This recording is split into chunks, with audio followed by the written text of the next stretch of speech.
Welcome back to our podcast. We are now at episode 2, and I have an amazing, sexy, intelligent, awesome guest here today. Her name is Kelley Bode. Welcome. Wow. Yeah. Thank you. Yes. I am happy to be here. Have you been interviewed before? I know you've been on interviews, but has anyone gone deep into your personal story, your childhood, and everything like that? Yeah, they Yeah. have, but I know that you're going to go deeper than Yeah. anyone else because you know me better than anyone Yes. else. It's Yes. been a long time, too. I haven't been interviewed in a very long time. Well, awesome. So on this podcast, we're going to go deep into Kelley's story, like her childhood, pretty much everything from your teenagehood, from being an adult, moving to Bali, our relationship, your relationship with women in the past, like everything. So get ready to dive in and sit back, kick back. And I'm sure not just hearing Kelley's story, but I'm sure there's going to be so many nuggets that you get for your own life listening in that you can apply to your relationships, whether you're single or whether you were dating. So let's get into it. Yeah. Well, I want to say before we start that I don't know any of the questions. Yeah, Kelley doesn't know any of the questions. And you're gonna see some photos. You might see some videos, and yeah, I'm excited to just hear about a lot of stuff because I'm genuinely curious about so much stuff that I researched about. Wow. Yeah, I'm so excited to see what you're curious about, Yeah. because, yeah, it feels fun to have you put me on the spotlight and, like, really dive in. So Yeah. let's do it. Okay, so I have some questions here. All What I want to right. start off with is I wanted to go into your childhood, and I didn't want to go into like every single detail. I wanted to get the nuggets from things that have happened that have shaped who you are today. Okay. So the first question is I want you to think about your childhood and your teenage years as well, not just your childhood. Okay. But what I want to know is that if you had the power to ensure that our future children didn't experience a certain pain or events that you experienced, what would that be and why? Wow. We're going right in. We're going right in. Okay. We don't do surface we level didn't here. We didn't do little intro questions. No. No. We're going this straight is in. perfect. This is perfect. Okay. So, so say again the one thing that I wouldn't want them to experience. Yeah. That I experienced. Yes. Or it doesn't have to be a certain experience. You can talk about pain that you went through. What is it that you don't want our future children to experience if you did have the power? Okay. So for sure, the first thing that comes to mind is my parents' divorce. So just divorce, I guess, is what I wouldn't want our kids to experience. I definitely don't want that as well. Yeah. Yeah. It's really tough as a kid. Yes. So when my parents got divorced, I was like 15. And it just felt really confusing, really painful to like have my dad move out and kind of be the, like I was suddenly, like my sister was already at college and I was, it felt like it was just me all of a sudden, like almost having to take care of my mom and dad, which I know wasn't entirely true, but that's what my little like 16, 17-year-old brain thought. Amidst the chaos. And I think even if a divorce isn't chaotic, I think it's just really tough on the kids. Yeah. And so I just wouldn't want our kids to go through that. And I never want to get divorced Absolutely. from you. Yeah. Separately. Yes. Like both. Yeah. I wouldn't want our kids to experience that, and I don't want to experience that. Yeah. Because I, my parents divorced as well, but I don't have any. I have like one memory of them together, so I could only imagine 15 years of them seeing them together. Because I have one memory of them together, but seeing them for 15 years together, and then so used to a life, and then all of a sudden that just goes away. Yeah. That would have been really tough. Yeah, and I think divorce is so normalized in our culture that for a long time I felt bad for how many times I had to like revisit it, or how many, like in my own growth journey, or how much emotion that I had around it. And then I think the more I started to learn about the real impact of kids when their parents get divorced, I was like, wow, I have so much more permission for how hard that was. Yeah. How did it impact you? In what way?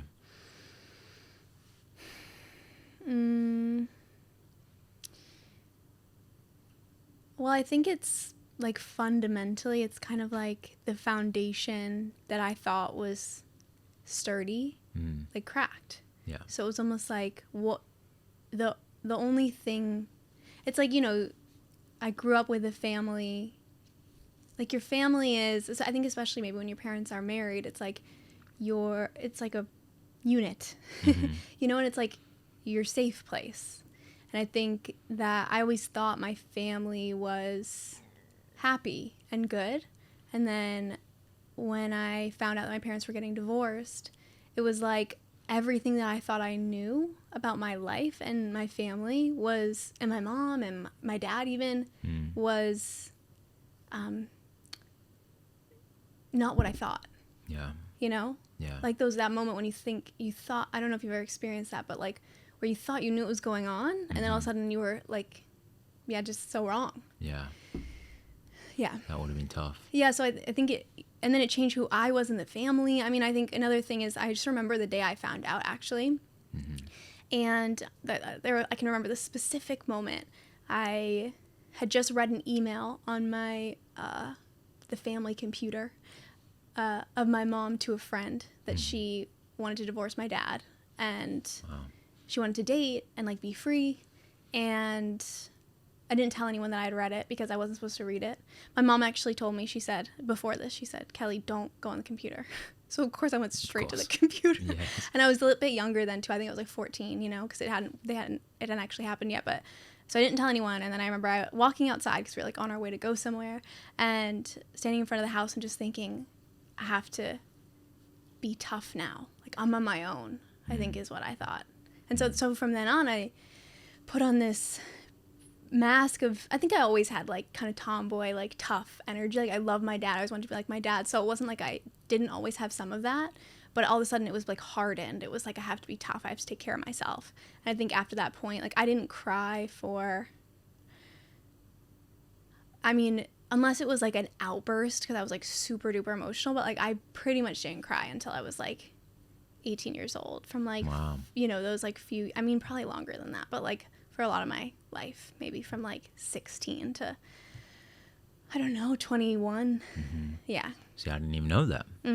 Yeah, thanks for sharing that. So with that said then, how did you, I know a little bit about like how you coped, but I'm sure a lot of people don't know. So can you tell me a little bit about, with not crying, which is a way of self-soothing and just releasing that pain, what was a way that you attempted to deal with the pain? I have to think back. So I avoided it.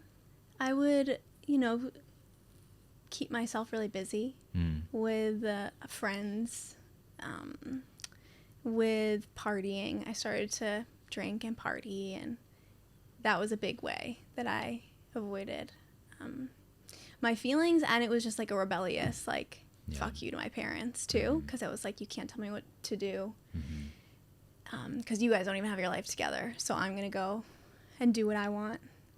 And so that started like a whole domino effect of like chaos in my life. But at the same time, it was really fun at the time. You know, I didn't really have parents telling me what to do. Like I actually didn't, you know, when my parents split, they had their own journeys to go on, but they were hardly available to be parents anymore, either of them, for both their own reasons. And I actually ended up moving in with my aunt and uncle and my cousins. And yeah, so in some ways I had like parental figures. Like my aunt was super responsible and loving and would try to make sure I did my homework, but then at the same time, like no parent to really like sit me down and tell me what to do. So I really took advantage of that in a lot of ways. Yeah. So avoiding alcohol, partying, all of that was an attempt to deal with the pain. I did want to ask a little bit. One more thing I want to ask. Or add. Also boys. Yeah. Chasing boys. Like bad boys who were like drinking a bunch, and so that's kind of why I started drinking too, because I was like the bad boys that I liked were doing that. Yeah, interesting. So I wanted to ask later on about the alcohol, and because I remember when we were sitting down at dinner one night and you were telling me about your journey with alcohol and going to 12 steps and just your journey around that, I was so amazed. I was like, wow, I had no idea that you went through all of that and all the work that you did to get to that point where now, you know, not drinking. And so can you elaborate a little bit about your journey with alcohol, partying, and then transitioning out of that life? Okay. So I'll give you like the high level journey. But yeah, it really started when I was, the first time I drank was when I was 14. And it was, I remember, because I wanted a boy's attention, and he was like the party boy. And so yeah, that was kind of the beginning. And then I guess, okay, so when I said I didn't cry from 16 to 21, it was really that period of my life that I, drinking a lot, partying a lot, avoiding my feelings, and that just continued. Like, it just got more intense, you know, from 14 up until, you know, end of high school. I was, you know, drinking a lot, smoking weed, you know, taking drugs, not like super often, but like, you know, sometimes at parties or, you know, things like that. And then, and I had a lot of pain inside of me about my parents' divorce, and, you know, my dad, you know, but I said my parents, you know, were not really available to be parents, and like so much pain about that too, you know. And my parents were both drinking a lot. So then I went off to college, and I went to school in Chicago. I grew up outside of Chicago and went to school in Chicago. And there was just a lot more opportunities to party.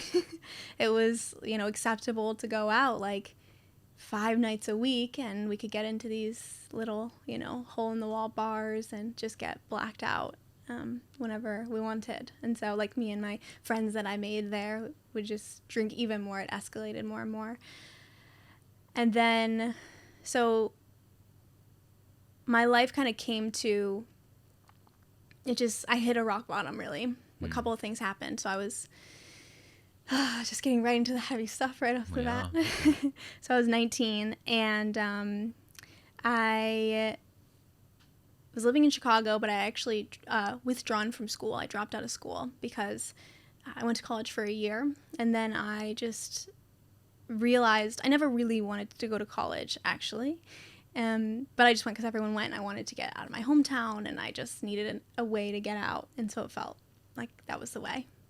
And but through my first year of college, I really focused on dancing because I loved to dance. I really wanted to be on this like semi-professional dance company in Chicago, and so I devoted a lot of my energy to that, even though I was partying and drinking a lot. I was kind of doing both. So anyways, I got onto that company, and I was just like dancing a ton. And then I got to my second year of college and realized I didn't want to be in school because I actually just wanted to pursue dance. And I knew I'd either like pursue something artistic or be an entrepreneur. We were just talking about this like yesterday. That's just like what I don't know, what I always saw. My dad had a business. My mom had a business too. So yeah, I just knew that would be my path. And I was like, I don't need to go to college. I don't even know what I'm doing here. I'm like failing my classes. I'm not even paying attention. I was never very studious. I didn't like being told what to do in school. So anyways, I withdrew from school. And I was drinking more than ever. It was getting in the way of dance. It was, it was just like being and hooking up with guys who I didn't even really know or care about. Not that I was having like a lot of one night stands, because it was never really that, but I would kind of like pick one guy and then like have somewhat of a situationship with him.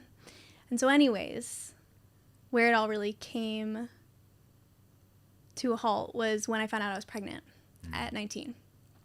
And I was devastated because I was just like, I felt like, I'm so stupid. How could I do this? And I just felt so depressed, like so depressed. So I decided to, I considered all the options. I talked to people with all different perspectives. I went to a counseling session about it because I was just like so torn on, what do I do about this? I'm 19 years old. I want to be a dancer. I'm, feeling like my life is just beginning, and this is so not the path that I want. I never wanted to really be a mom growing up, actually. My sister was always like in love with babies, so motherly, but like me, I always, that was never kind of like what I imagined my path to be. Like, I didn't even know if I'd ever want to have kids. So anyways, it felt really obvious that I didn't want to have a baby right now. Decided to get an abortion. And then after that, I felt really depressed just about the whole state of my life. I think it was just a big wake-up call of like, what am I doing? And like I've been so unhappy and kind of like going through like, because I still had like all this pain from my parents' divorce and like all the chaos of that. So I was like building up. And then there were some other things that happened. I mean, I kind of continued to drink after that, and I just like started to like, I mean, there was just like a collection of different things. Like I remember one thing I'll mention quickly is I just like, after my abortion, I went out and I was really feeling shitty, and I drank purposefully, and I knew I was doing it to avoid, which I didn't do that prior. Like I didn't know I was avoiding anything, but this time I knew. I drank way too much, and when I came to, I was standing on my front porch in Chicago. It was like springtime, like cold, and I'm covered in blood.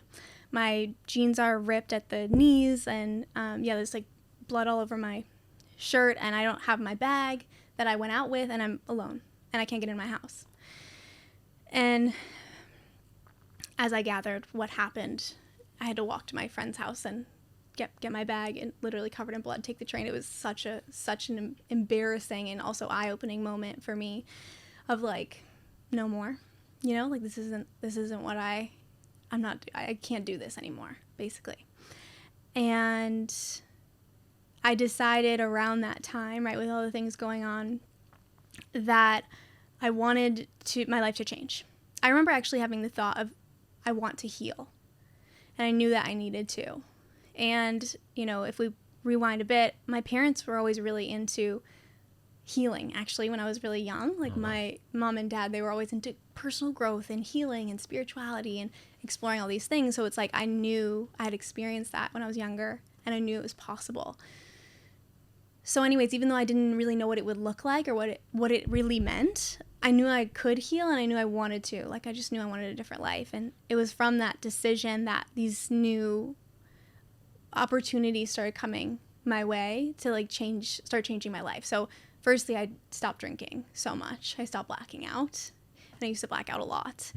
And then my mom introduced me to this personal growth course, this personal growth weekend. And she was like, Kelley, you gotta try this. I'll pay for you. I really want you to come and experience this. And I think she really wanted me to also get some healing around the divorce, because she felt guilty about the way that things had happened. So, that with a collection of other things that happened at that time really like shot me into the next phase of my life, around like really loving healing and stopping drinking. And I didn't fully answer your question of stopping drinking, but I kind of went on a different tangent. We'll go into that later. Yeah, keep going. So that's where I'll stop for now, but I'm curious if you have any questions about that. Yeah, you went through a lot, like it sounds like with alcohol, even though it didn't have the best effect, obviously, on your body, and doesn't have a great effect on when someone's using it so much. It did get you through a lot, meaning like it was you attempting to self-soothe. It was you attempting to deal with all the pain that you went through. And have you shared about the abortion before? Yeah. Oh, you have shared about it? Yeah, I did, yeah. Yeah. On my podcast, and I've shared on my Instagram a little bit, but it was a long time ago that I kind of used to talk about that more. Yeah. Yeah. Yeah, it's something that just from hearing a lot of women, there's so much shame about it, so much guilt about it. And so you mentioned that, you went through a lot of depression because there was a lot of things happening, but was that a massive contributing factor? Like you're like, shit, like where is my life? Where is my life right now? What's going on with my life? Like, was the big thing the abortion, or was it just an accumulation of so many things going on? I think at the time I would have said it was the abortion, because that was for sure like the straw that broke the camel's back, for the metaphor. Yes. But no, when I think about it now, it was for sure like an accumulation of things that I didn't even know was there, though. Do you know what I mean? Like at the time, I wouldn't have necessarily said like I'm holding on to all these stuck emotions from my parents' divorce, because I didn't know that. Yeah. But yeah. Yeah, that's where it can get tricky. It's like you don't know that you don't know that's what's going on. Yeah. Yeah. So, well, I'm glad you made it through all of that and you did your own healing work. And what did you learn about on that weekend seminar? What did you learn about yourself? And did it? So you did attend, right? Yeah, I went. What did you learn about that? Oh About my yourself, gosh. I mean. If you can remember. Well, what I remember is just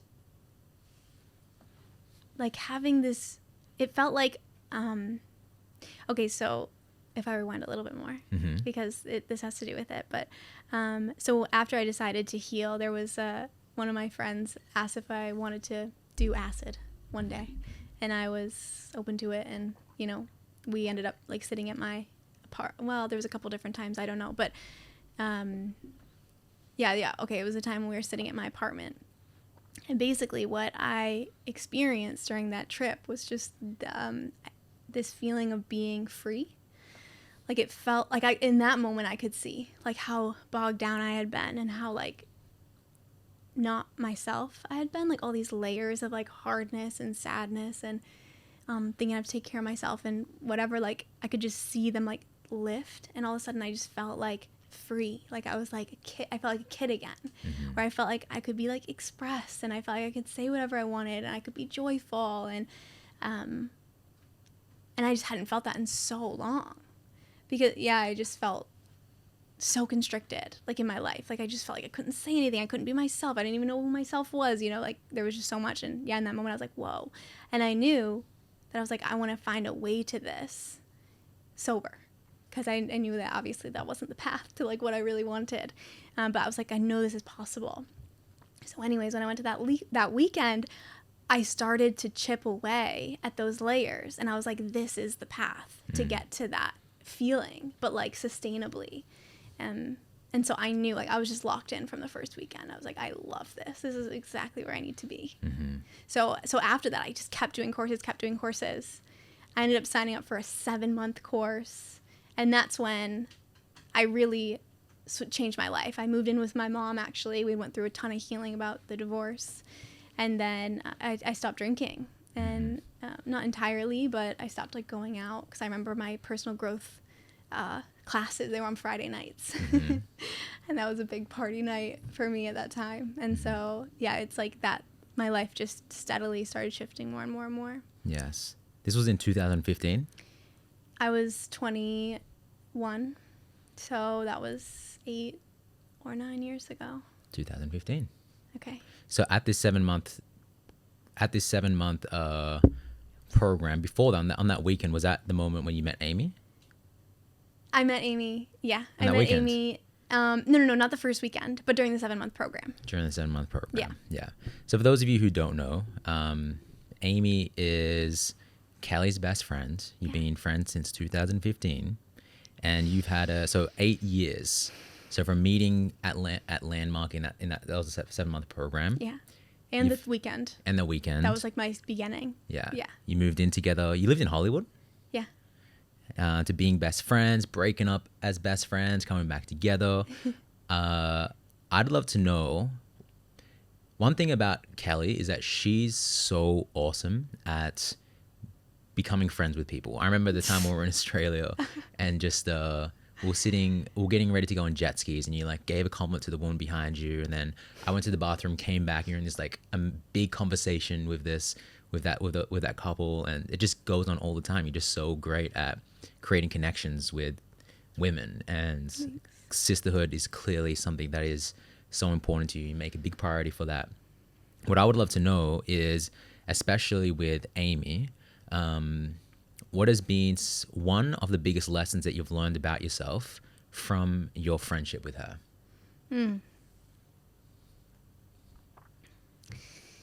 Jeez. Okay. One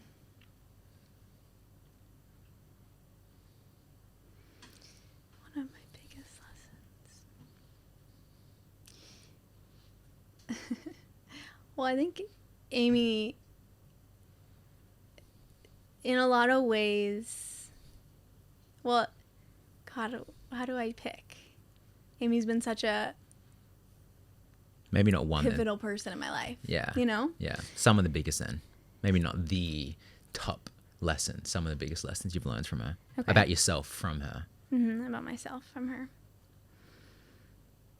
Well, I think Amy, something I love about Amy, and I think she like transmits this energy to like everyone she meets. It's just Amy's always holding the vision of what's possible. Mm-hmm. Like Amy will just never take the limiting stories or beliefs.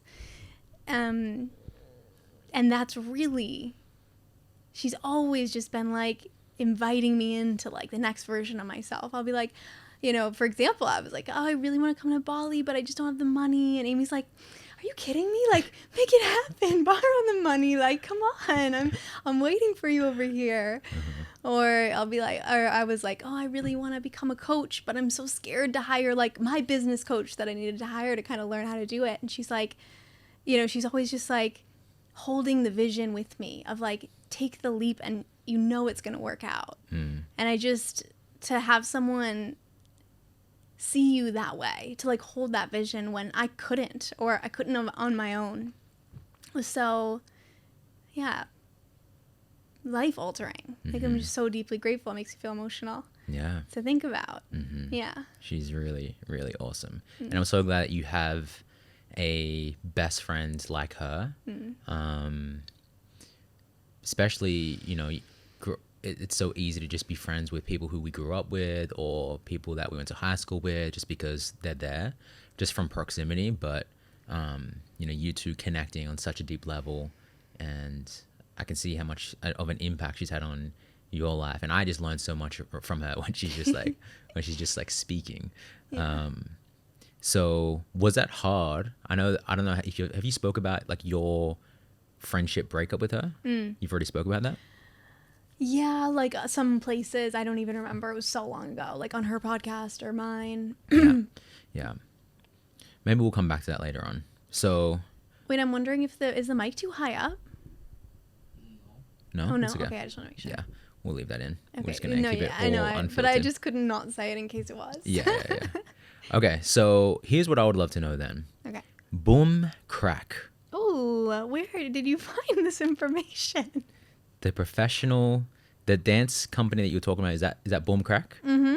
So Boom Crack. Oh my God. Urban dance competition. Yeah. Yeah. So you've been in multiple of those competitions. No. Have you? I have, but what are you gonna? Well, I've got right videos now? and stuff, but maybe we might show that later on. Okay. So you've been a dance instructor as well? Oh, you've done classes. Yeah, I've held I've held classes. Yeah. I've never been like super like. There's been times in my life when I've held classes. Yeah. Yeah. Actually, I do want to show a video because I want to ask questions about this. So we'll put this up for everyone to watch as well. Okay. So here's what I want to know, because I actually don't know much about dancing. Yeah. We'll take the music off just in case that's copyrighted. So You found this on YouTube. we have some videos here. Can you see that? Yeah, I can see it. When you're in the middle, are you the absolutely- leader of this thing? The leader of this dance? No, I mean, yeah, I was in the middle, so we call it the lead. Ah, so what does that and mean? And actually, Emily's in that. I saw. Yeah. Emily's, for those who don't know, Emily's another great friend of Kelley's. Oh my God, it's so funny to watch. You're such a good dancer. Thank you. I haven't watched this in so long. So What's the question? So what I just want to know, so because I was looking at it, I was like, are you the leader of this big dance group? Because I didn't actually know. So Yeah. you're the lead. What does that mean? Well, though? it's like every dance has a different lead. Like even within one song, there's going to be like multiple leads because there's like different moments. It's almost like a scene in a movie. Gotcha. And there's like one person who might lead Yeah. that scene or like speak the most. That's Yeah. kind of like the lead of the dance.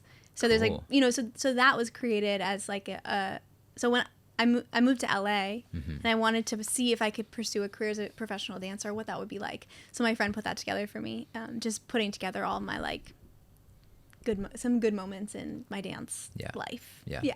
And you guys won multiple. Are you on some competitions? You came third in 2016.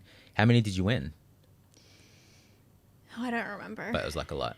Well, I don't know. It's a while ago. It was just so long ago, and the competitions were at like different levels. You know, some were really, you know, we'd like travel and verse people from all over the world at some, and then sometimes we'd be in Chicago at like small ones. So I think at the more local ones, we'd place first and do really well, or like top 3 always, and then you know, more intense like international competitions. I mean, we were not not up at the top for those ones, but they were really cool to like witness. That would be so cool to see. Yeah. Wow. Okay. So the reason why I'm bringing that up is because you were wanting to become a professional dancer. We're going to acting as well later on. But I want to know, like, where did your desire come from? Because I know your family was dancers, right? Yeah. So where did the desire for dance come from, and also why did that stop? Okay. So yeah, no one in my family dances. I know why it came. I haven't thought of this in so long. It's so funny to like relive these old memories. But I loved watching music videos, and I loved like hip hop music and Usher and Sierra and MTV and like their music videos and just watching them dance. Like I would spend hours watching people dance and watching music videos, and so that's for sure what made me want to do hip-hop dance. So was there any video in particular you're like, I want to be like that? I can remember. So it was Caught Up by Usher. Do you know good. it? Yeah, absolutely. And then it was a few from Sierra. It was was a really good one with Ludacris, just like on top of the car. And I think I can't remember what song it was, I guess, for the other ones. Maybe Goodies or one of another popular song from that time. I think there was like 3 of those. Yeah. But yeah, I love Sierra. She's a really good dancer. She's awesome. Yeah. I remember watching an interview with her that she's never done like any classes. She's never like got any instructor. She was just that's just all her. I've never heard her talk about it actually. Yeah, it's really interesting. Yeah. So how old were you then? When I started. When you started. So when I started taking dance, I was in 5th grade. So I don't know how old that is. Maybe I just got an eyelash in my eye. Yeah. So how old? I think that's like 9. I'm not too 10? sure. I think it's a 10 or 10 or 11. Pretty young watching that and then being like, I want to be like that. Yeah. And I always wanted to be an actor up until that point. So like I knew that I just like wanted to be on TV. I wanted to be in movies. Wanted to be famous. And then I think dance was just like an extension of that same dream. Like I already had that dream in a way, you know? Yeah. So I want to ask about acting, but so why you ended dancing, why you ending acting, is that the same? So don't go into it if that. Okay, so it's different. It's different. Okay, so why did you stop? Actually, quick story before you answer that. I remember when, I don't actually think I've told you, more at James and Megan's wedding, which is one of our friends, 2 of our friends. There was a time when I was like going to get water and you were on the dance floor, and I don't think you knew I was there, but I was watching you dance with like all the girls. I was like, holy shit, you're a really good dancer. I don't know if you remember that. No. Yeah, I was like watching you and you were like just doing all these moves. I was like, what the hell? I get shy. Like I get shy about dancing. That's when why people I think tell me to dance, I'm like, I don't know how anymore. I remember, so another one of our friends, Courtney. I remember Courtney was like saying something to you. Yeah, and then she's you like, just go in the center. Yeah. And I'm like, I am frozen in space. And then you'll dance. I was like, what the heck? You're so good. Okay, so why did you end dancing? Okay, so basically, I just realized I moved to LA and I started to pursue like that life. And I just saw before me what the next few years would look like. And I saw it was going to be like hard work. Like the dancers in LA were so next level compared to Chicago. I mean, Chicago has incredible dancers, but I think, you know, competing against each other and getting gigs and like it's, you know, dancing behind Sierra and Beyonce, and it's a whole different level. And I just saw like, okay, I'm gonna have to really commit myself to this for years, you know, going to classes all day, every day, basically. And, you know, getting myself into this community the same way I did in Chicago, but on a bigger scale. And then, you know, gig to gig, going to auditions and living life on tour. And, you know, how long would that really last? You know, I just like, how many years am I really going to want to do that? And what will my life look like afterwards? And I just think I came to and was like, I just don't want this to be my life. Like, I just didn't have the passion that I had when I was in Chicago and when I was pursuing it then. Like, I just had all the passion. I was going to all the classes, and it just ran out for me, where I was just like, oh, I just don't feel this fire anymore that I'd need to really get to the level and compete at the level I'd need to, like, be successful. in that world. Yeah. And if that, I mean, it's such a tiny number of dancers who end up behind Sierra and Beyonce. And not that I was like, I think I could get there, but I just really have to like commit. Mm-hmm. And I just didn't feel that drive to commit. Yeah. Yeah. Yeah. That makes sense. Okay. Well, I'm glad that you didn't, because it ended up with us working together and so much more. So I want to know about acting, but before we do that, did you also do like modeling as well? A little bit. Yeah. So you were on the McDonald's Happy Meal box. Oh my God. And we have this photo here. Yeah, that's me.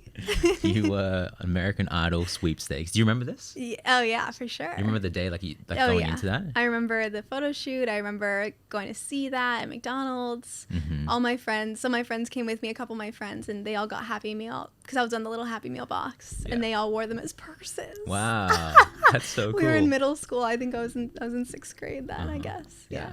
Do you still have the box? My grandma does at awesome. her house. You know, there's multiple of them on Amazon. You can like buy them. Yeah. That's so funny. Yeah. Why did someone keep that and then sell it on Amazon? I'm not too sure. But that's really cool. That's really cool. So, and you also American Girl catalog. I don't know. I actually don't know what that is. Do you know? You don't know what American... Oh, I guess it is. You're not an American Girl. Is that like a big thing? It's a really big thing. Really? Yeah. So what was that? Tell me. It's a big deal to get asked to be in the American Girl doll catalog. What were at you? the time. What were you in there for? So it was like a Christmas photo shoot. So American Girl doll, it's a little doll, you know, but you can dress her up and, you know, I don't know. So anyways, no, I was at the photo shoot for it, but actually the photos that I was in were never printed in the catalog. So that was a big letdown for me. Yeah. But I was asked to be in it and was a part of the photo shoot. Yeah. Amazing. Yeah. You were also in 2005. You were in a movie named Lake House with Keanu Reeves and Sandra Bullock. Where did you Googled me and you found this? I know exactly where you found this. I did my research. So what was your part in that movie? And I want to hear more about your like experience with acting. Yeah. But what was your part in that? Because I haven't seen it. Well, I guess I've seen when I Google myself and that comes up, but they inflated the way that sounds because what actually happened, it was a cool experience, but I was so young then. I was an extra in the Lake House movie. So extras are just like, you know, like background people. Yeah. But the cool part was I was right next to Sandra Bullock. Cool. And I was with a couple of my friends and we were all like cute and little. And so every time they'd call cut, I can't remember, were we walking in front of her? I think we were walking in front of her, which would make sense because we were short. So every time we'd like turn around and she'd be like, how are you girls doing? Like, awesome. Are you okay? Are you cold? Because it was really cold that day. So it was really cool to meet her. I love her. And she was always one of my favorite actresses. Yeah. Did you meet Keanu? No, I didn't. He wasn't near me. But, you know, the scene actually got cut from the movie. Oh, that sucks. I know. But, you know, that's the thing about being an actor. Like, things get cut, you get booked, and then it gets canceled. Like, I think it definitely had me deal with, like, rejection a lot. Yeah. Going on auditions and not getting them. And yeah. So that's actually the next question. I want to know, like, what did you learn about yourself through just your whole experience with acting? Yeah, we'll keep with acting. Like, what did you learn from the whole experience of being and doing all of that? Well, it was kind of similar to dance. That, like, I started, like, so excited. I begged my mom to drive me down to the city, like, to Chicago for, like, acting classes. And I was so excited. And, you know, my mom went along with it. And then it kind of got to a point where I didn't like it anymore. It just wasn't. I was like getting to be more of like a teenager, and they were like, you know, I had an agent in Chicago, and they were like, you can't dye your hair, and you know, when you have braces, you won't really get jobs, and so you could just like take a break right now and come back when you like, kind of get your braces off. And I just wanted to dye my hair, and I just wanted to be free. I felt kind of constricted, and you know, like being on set is actually pretty boring. It's a lot of sitting around. It's like bright lights on your face, and I just remember I would often leave set with like such a migraine. I also got so many headaches when I was a kid, so I'd like get such terrible migraines. You have to sit and make hair and makeup forever, and I was just like, this isn't what I thought it was gonna be. Like, I saw these fun people having a good time on TV, and I just like wanted to do that, but like this is kind of boring. So it kind of got the same way with, I think I just was like, well, different because I was younger. I was just like, I don't want to do this anymore. Yeah. Yeah. Yeah. I think it just got to the end of the rope. Yeah. Because I think the thing was like I didn't really love acting. It's almost like I wanted what I thought it would get me. Which is what? Like fame and Yeah. like a big house and like, you know, I just remember being little and being like, I want a yacht and I want a Lamborghini. Yeah. I was so like that as well. I'd like a poster board with like my Lamborghini on it. I was like, Yeah. And I'm gonna like be an actor to get that because I saw actors having that. You know, Yeah. they're traveling the world, and that's the life I want. I wanted to travel the world. I wanted to be free. I wanted to like do something creative and what seemed fun. So it's funny because pieces of that I do now. Like I have the best pieces of that in what we do now. Yeah. But also there's not really freedom. Like there's not freedom in dance and acting. Like you have to be who they want you to be. You have to wear your hair the way, you know, the character wears their hair, or the way the you know, the artist wants you to wear their hair, and you're not in charge of like your image or kind of how you show up. And I didn't like that. I was like, I want to be in charge. Yes. You know? Yeah. Totally. Yeah. So now I have that too. Yeah. Speaking of hair, there was a time in your life where you had really short hair. Yeah. You were dating women. Yeah. So I want to know you've had like multiple lifetimes in this nearly 29 years of your life. Yeah. You've been going down the route of like being an actress and then dancing and then modeling and then dating women. It's like you've had so many lifetimes, it seems. Yeah. So I want to know, what was your journey from what happened when you started to go down the route of like dating women? And I just want to hear about that. I'll ask some more questions as you go on. Okay. Was there a moment? Was there multiple moments? It's hard to put it. Okay, so I don't know if there was a moment, but I think there was.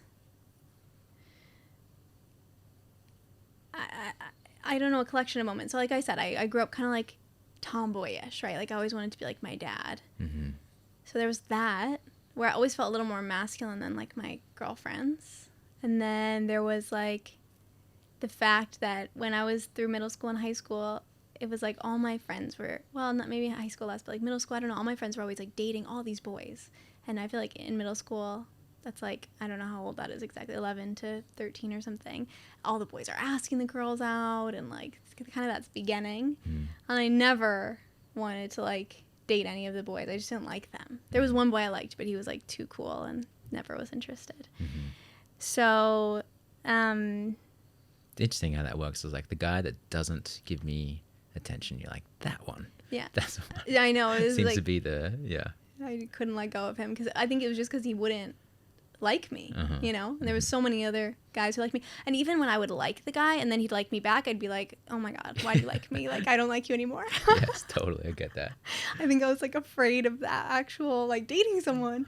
I don't know. So that kind of continued through high school. I actually continued to want to date that same cool guy who like couldn't give me the time of day basically.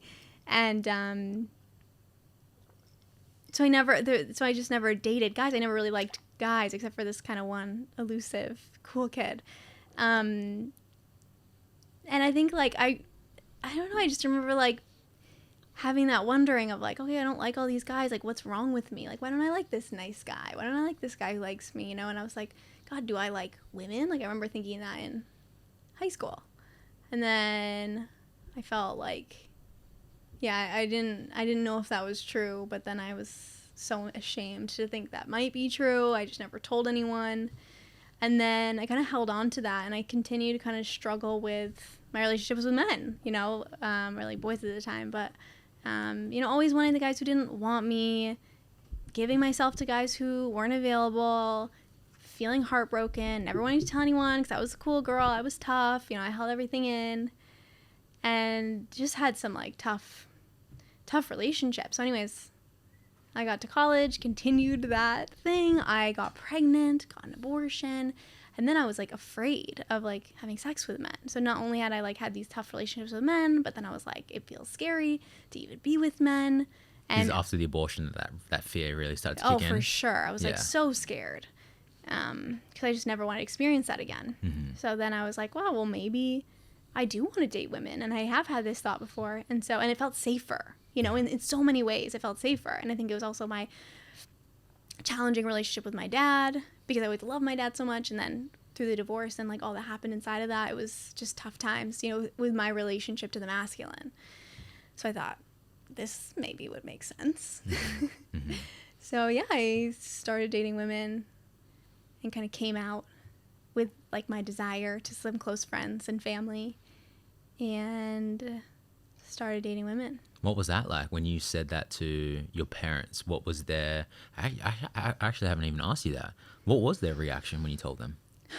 Okay, well, you want to know what's funny is it was the first weekend at Landmark, because I just felt like I'd been thinking about this for a while, and I remember the leader said,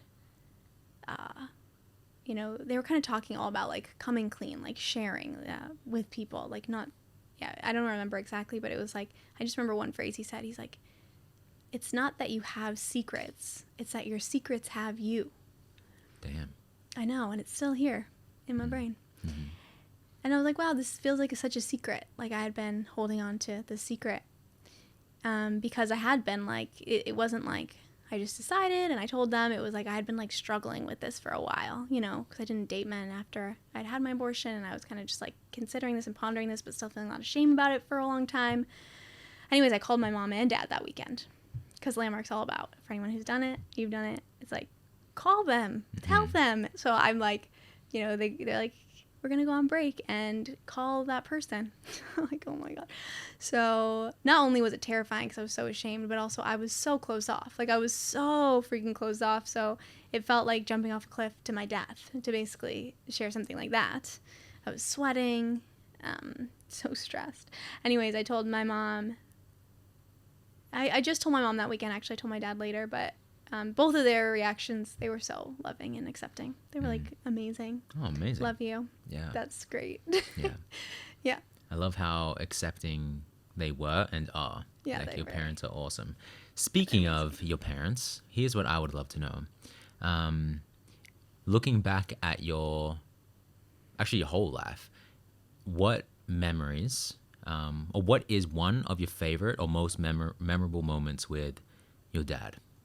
And why?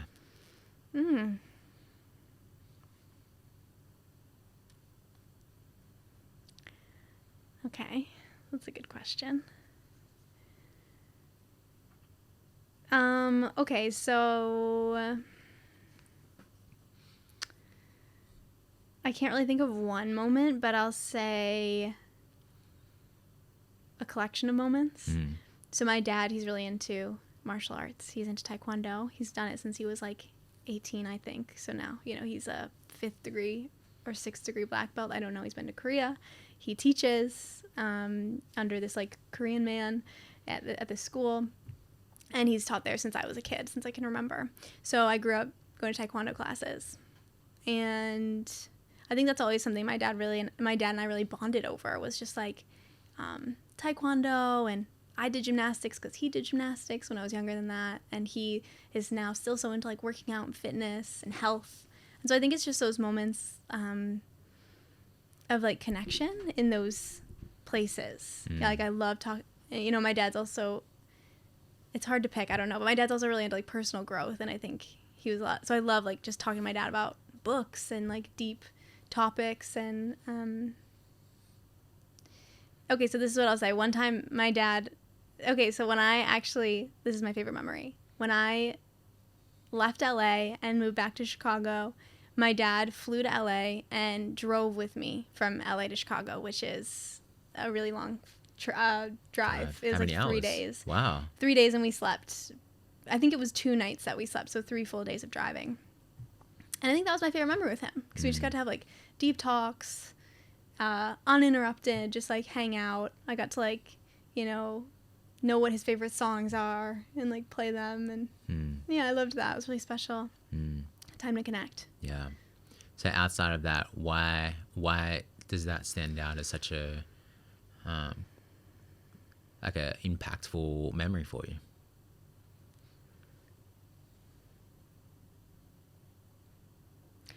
So my dad, he's such a chill guy.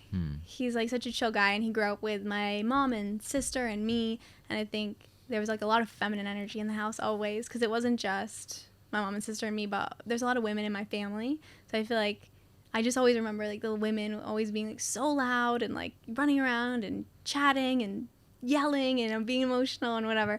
And my dad was just like holding down the fort, you know, just like chill. Didn't say much, you know, but just like this beacon of peace in some ways amidst the chaos. And so I loved that about him, you know.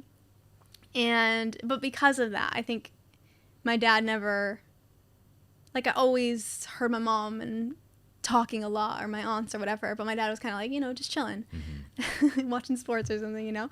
So I think that drive was just like no choice but to just like connect and talk. And I just got to ask him some like really deep questions about different areas of like his life and our lives together that I just never really asked him. I love that. Thanks for sharing that. It just has me think, you know, as I'm working with my coach right now, like when we have kids, just it's interesting, like the thing that stands out the most to you is a simple drive, asking questions, and you two just talking. It's not like, it's just really having me think about like what's actually important, and just having someone fully present, asking questions, opening up. That's what's truly important to kids. For sure. With their parents. That's beautiful. How about with your mom? What's been a moment or moments that has been most memorable that stand out to you as growing up with her? The image that comes to my mind is my mom is, you said that I'm really good at making female friendships and like connecting with women. It's so something that I learned from my mom, or I saw in my mom. She was always just so good at being so friendly, making sure everyone feels welcome. She'd have these like big get-togethers at our house where she'd invite all the moms and all the girls that were in my class, and you know, they were just like the best get-togethers, and in a lot of ways like taught me how to connect and feel like, and really easily fall into friendship and like connection. And so I don't know, I just see my mom, like in my mind's eye, like see my mom at one of those events, just like talking to everyone, and she looks so like radiant and like happy. And I think just maybe like admiring her in that light, like in that. Yeah, so it's not even necessarily like us talking together, but I think it's just that, it's like that energy that she brought to the house when I was little, of just like welcoming and bringing everyone in and just having like Christmas and family over. But I'm thinking specifically, I don't know, the friends and moms that she used to bring together. That's awesome. Yeah, wow, what a great, well, I don't know about trait that you picked up on from your mom. Yeah, that's awesome. Yeah. Okay, so I want to know more about some other stuff here. Okay, great. So how long have you been vegan for now? Okay, so if you add up all the years, I was just thinking of this, it's been 12 years. 12 years. I think so, something about that. So you've been vegan for 12 years. What was it that had you go vegan? Okay, so a collection of things. My grandma's always been vegetarian since I can remember. And I wanted to be vegan. My cousins are also, they don't eat meat, but it's because of like a health condition. But I just remember my older cousin, who I thought was like the coolest person in the whole world, she got into like animal rights when we were little. And I just remember one time we went to go visit them, and she had like stuck these like PETA kids stickers on the walls. It was like, fish are friends, and like, don't eat me, with like a little pig. And I was just like, wow. And I just loved it. And so I was just like, Mom, I want to be vegan. And Mom's like, no, that's unhealthy. And so that just shut down that idea. But then actually years later, my mom got sick. She had this like tumor. And our neighbors at the time, who we were really close with, like family, friends, they suggested that basically my mom try this way of eating and cleansing. And my mom actually like went to California and learned how to do it. And actually we all did after she did, because it ended up working, and she didn't have to get surgery, and she healed. It was crazy. So, you know, I did it, my sister did it, my mom, my dad, and we all healed different like illnesses. You know, I said I had headaches all throughout my childhood. Every day after school I'd have a headache. My mom thought I had something wrong with my brain. I like got an MRI and everything, but it just went away. Wow. Yeah, it went away. So we all went vegan. We all like did a juice cleanse. I mean, I was really young, so mine was only like 2 days, but my mom and sister and dad did a longer extended ones, and And it was so weird at that time. I mean, they didn't have any type of alternative Beyond dairy. Meat wasn't around. No, there wasn't even soy milk. Like at the regular grocery store, you had to go to these small random grocery stores, and people thought we were for sure so weird. People didn't even know the word vegan. I definitely got made fun of a decent amount at school. But yeah, that's where it began. Wow. Okay. So that's what's really interesting. I remember going to your family's house, your sister's house, Shauna, during Christmas, and there's one person who's not vegan, or is everyone vegan? So my immediate family at this point, everyone's pretty much vegan. My dad's not super strict. Like he'll randomly eat a pizza if he wants, and then my brother-in-law, he's not super strict either. He'll eat eggs, but besides that, everyone's very vegan. I remember being so amazed, like everyone eating vegan food around me during Christmas. I was like, this is a different world, really cool. From what I'm used to. It's so a full cool. table of anything you want, and it's so rare, I'm sure, right? Yeah, I don't know anyone else who's experienced this. Wow. Okay. And so it was initially seeing your cousin, and then after that, did you dive deeper into what's had you stay vegan? Okay, so I was vegan up until I was like 16. That's when my parents got divorced and I moved in with my aunt and uncle. And I think at that time my life was so chaotic that it just didn't matter to me anymore to like stay vegan. And I just wanted to eat what it wasn't something that was top of mind anymore. I don't even remember deciding not to. I was just like, I'm going to eat this, hamburger and Doritos and whatever, just try and survive. Honestly, it kind of felt like trying to survive at that time. And so anyways, went back to eating meat. And then actually, so it's funny how the whole story coincides, because it was like at that point, like kind of when I went into like my trauma drinking phase, that's when I was like eating meat and like eating anything and drinking anything and doing drugs. And then when I turned 21 and I was like all of a sudden in this like healing phase of my life, I was like all of a sudden, I was like, okay, if I want to be a dancer, this is before I went to LA, I was like, I need to take care of my body. This is like the most important thing that I, nourish, take care of. And so I started to drink less at that time, but I also started to eat better. And then as I started to eat better, I just started remembering about veganism and kind of researching it again and testing it out to see how I felt. And I was just like slowly eliminating things from my diet.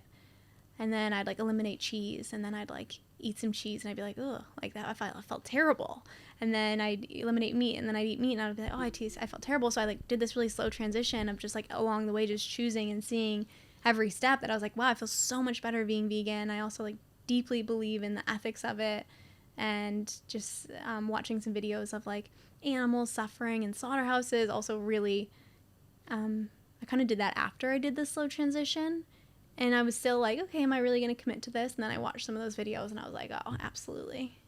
So yeah, so I was 21 and now I'm 29. So it's been the last 8 years, I guess. Wow.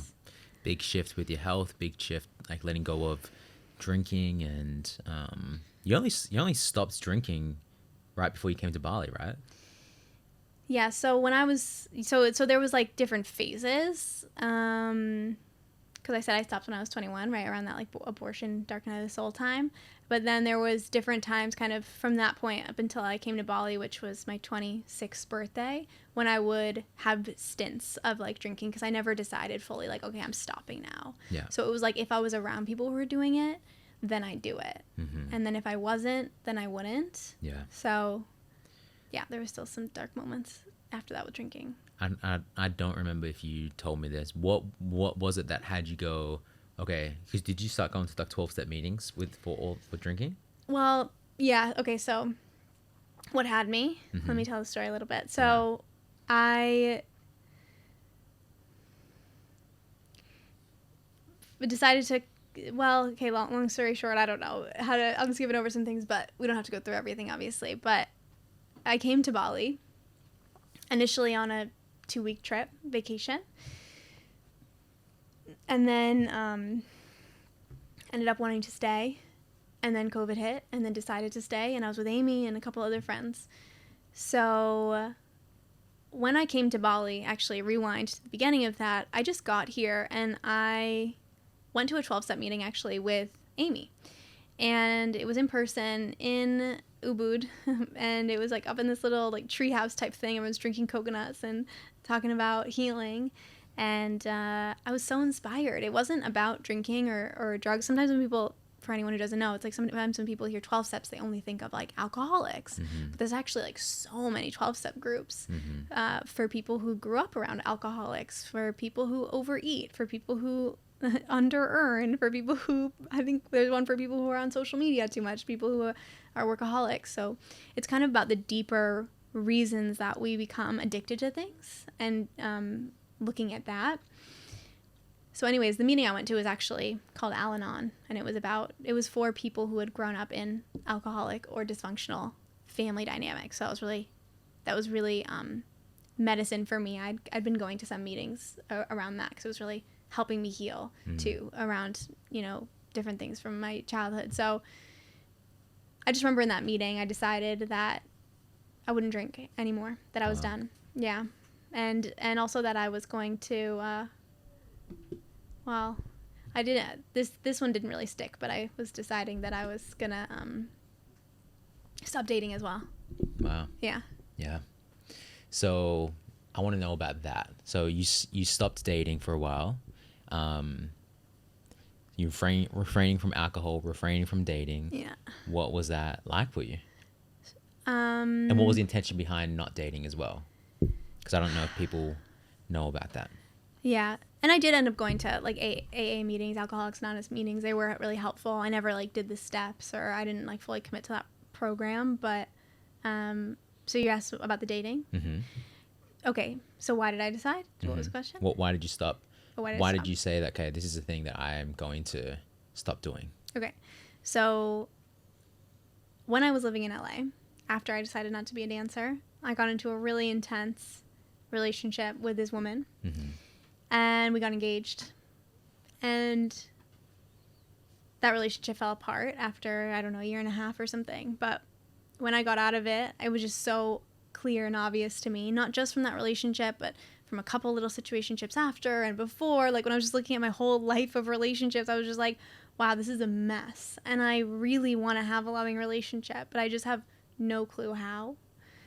And so I was really clear that at some point I would like kind of take a break from dating and like heal or something, right? Like I had that intention of healing, kind of similar to like rewind to the earlier story about that, but I just didn't know how. And then basically I decided that in Bali, it didn't stick because I was just like, it was too hard to not.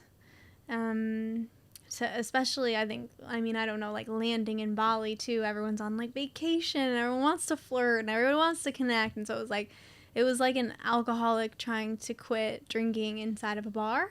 That's a great way to put it. So I was just too tempted. I was too tempted.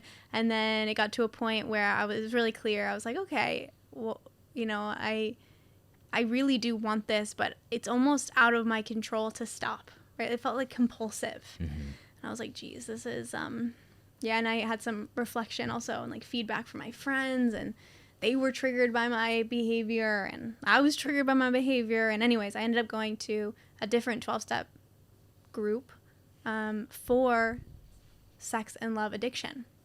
And I remember the first meeting that I went to, it was like I was hearing my story through other people's mouths, and I just knew that was exactly where I needed to be.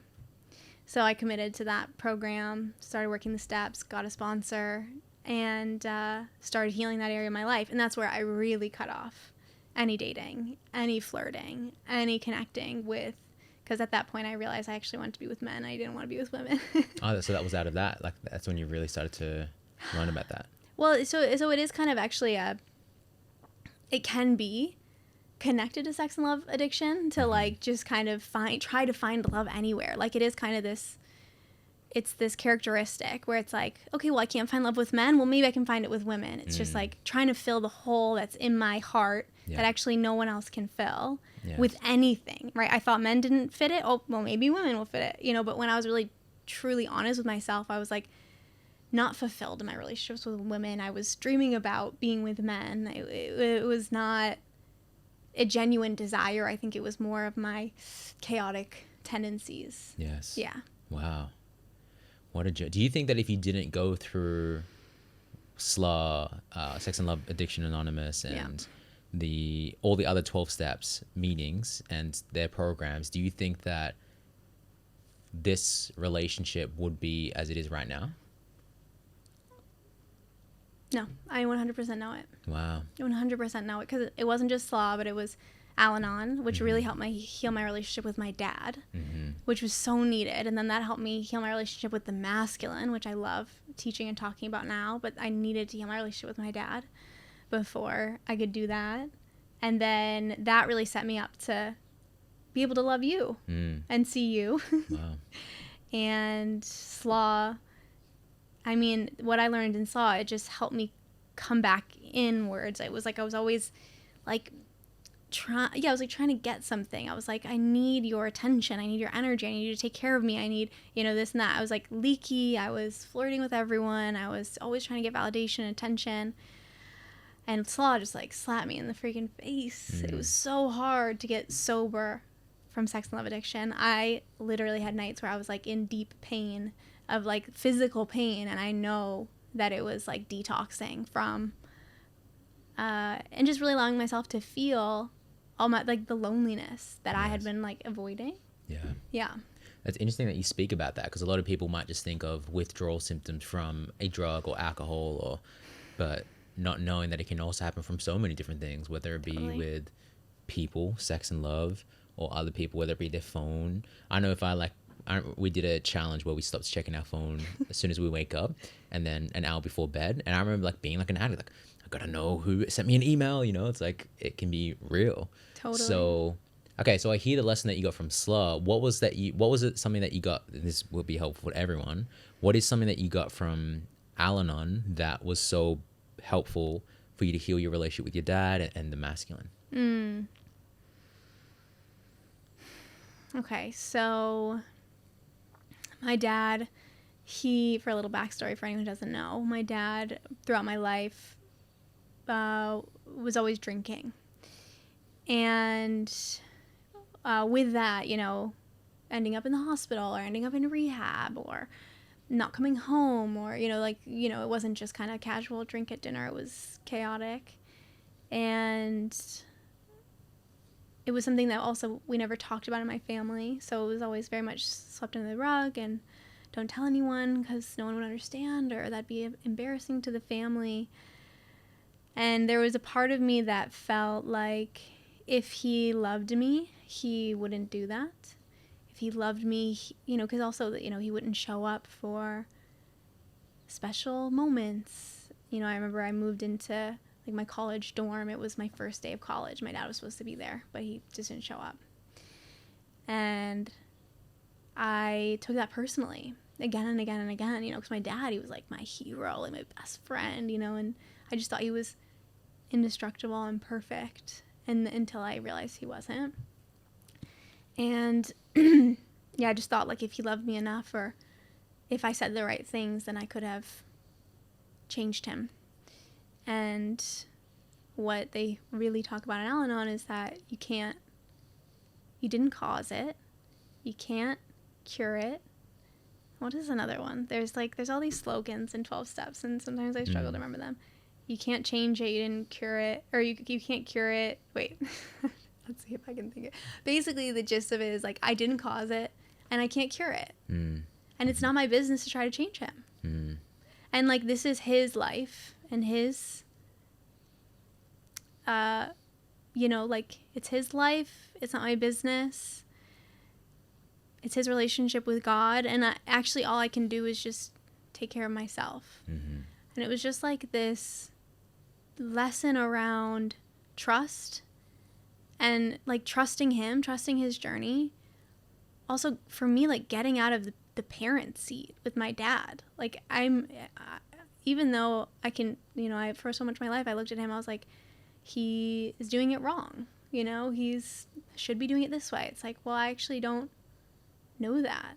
you know, maybe this is the exact way that it's supposed to be, and his life is supposed to be for whatever reason, and my life's supposed to be for whatever reason, and all the lessons that I got to learn from his drinking throughout the years.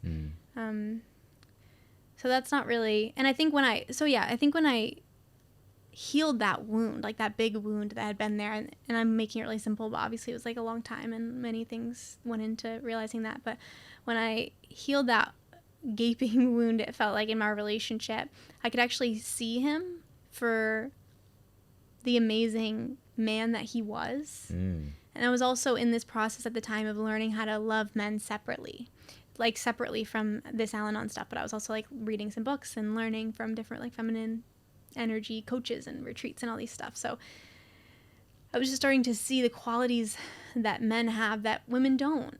And so often in our culture, we just expect men to be like women as women. And then when they're not, we think they're misbehaving and narcissists and doing something wrong and not caring about us.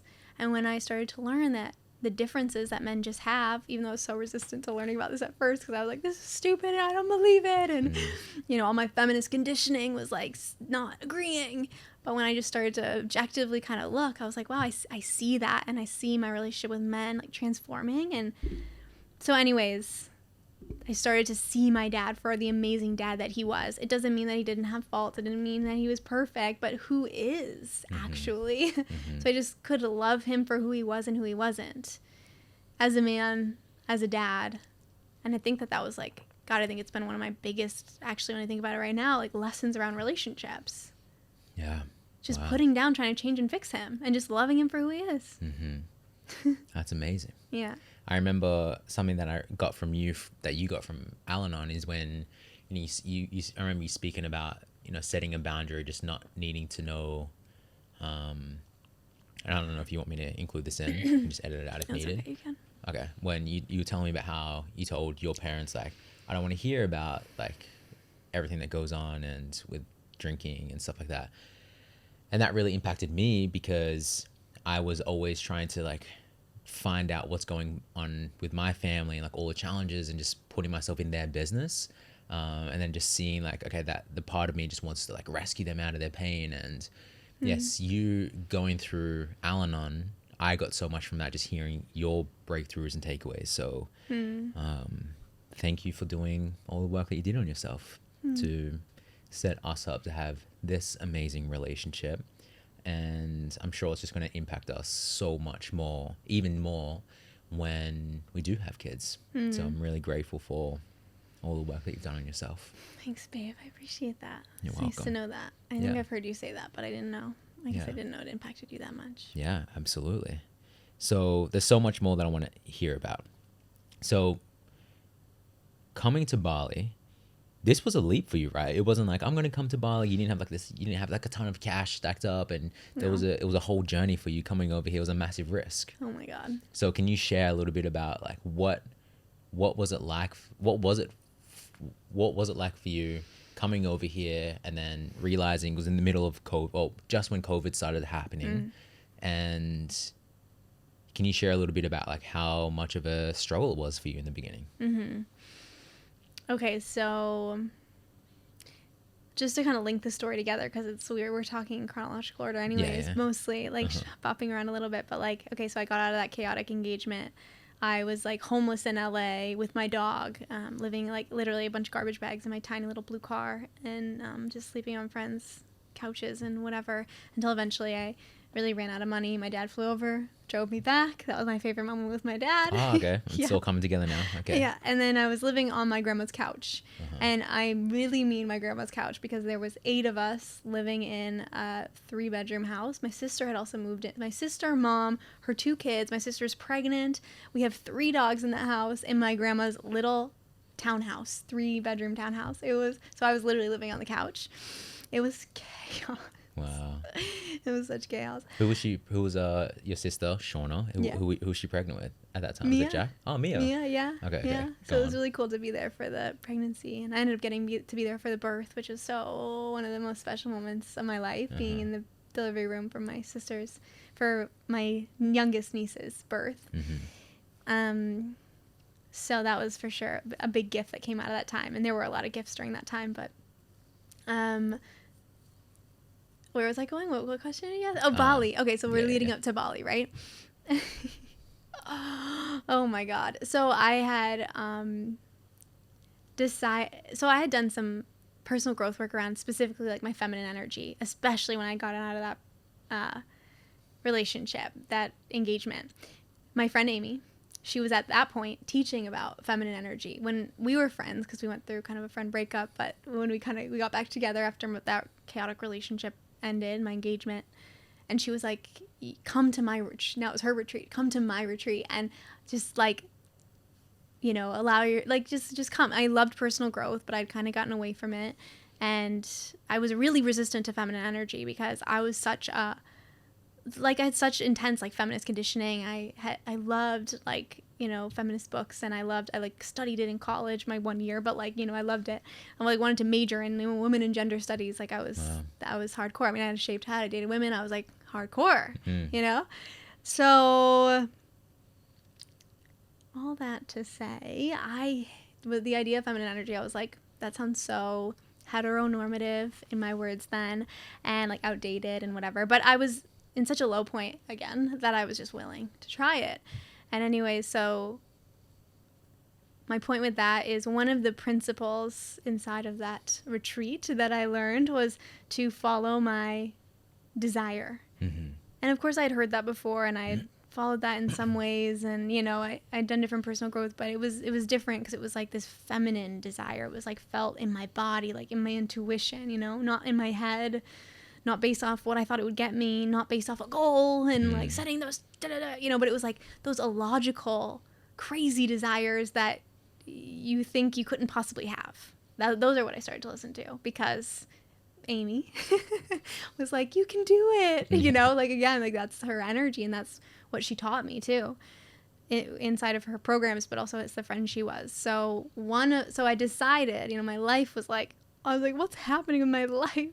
Living on my grandma's couch, you know, breakup, all the things, many things. I had just gotten laid off from a job. I had no money.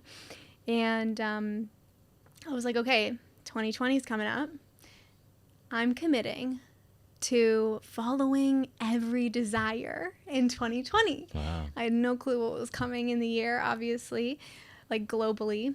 But you know, I had two desires that I had. One was to go on a retreat with Amy. Actually, it was like her level 2. I'd gone on the level 1, but I wanted to go on the level 2 retreat. And then I wanted to go on a trip to Bali.